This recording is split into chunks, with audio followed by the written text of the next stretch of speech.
Kagaya ko din ba kayo na problema ang sobrang dami ng paglalagas ng buhok at kagaya ko din ba kayo na naghahanap ng solusyon para man lang mabawasan ang paglalagas nito?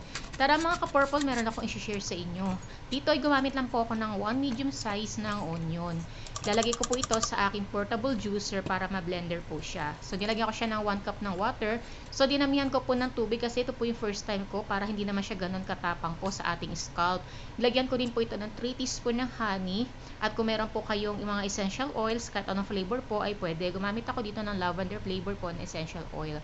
Alam niyo mga purple, matagal na po ako naghahanap ng solusyon para sa paglalagas po ng aking buhok. So kung meron po kayong alam na natry nyo na talaga namang super effective, mabilis magpatubo at magpakapal ng buhok, ay i-share nyo naman po sa akin mga ka-purple. So eto nga po pala, kung meron nga po pala kayong allergy or sensitive po kayo sa onion, ay wag nyo na po itong subukan. So bago ko nga po pala ito pinost ang video na ito, ay talaga naman na nasubukan ko na po ito, ginawa ko na po ito for 5 days. Araw-araw ko po siyang ginagawa for 5 days. So tinitiis ko po yung amoy kasi gusto ko po talagang makita yung effect niya at kung mag-work talaga siya sa akin.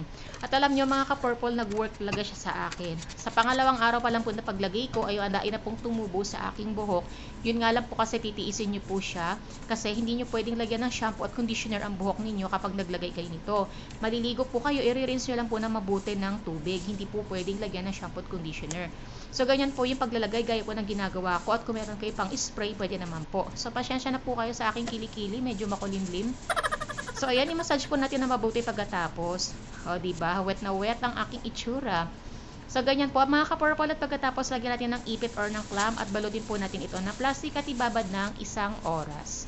So, ayan. Pwede rin kayo mag-mask para hindi nyo maamoy ng masyado yung onion juice. So, eto nga po pala yung mga nalaga sa akin. Kaunti lang kumpara po sa iba pong mga ginamit dati. After 1 hour, charan, maliligo na tayo. So, ayan, tapos ako maligo. Syempre, hindi ko na pinakita sa inyo yung pagligo ko, no?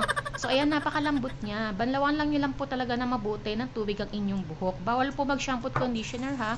So, lagyan po natin ng kaunting argan oil para medyo hindi naman matapang yung amoy ng ating buhok.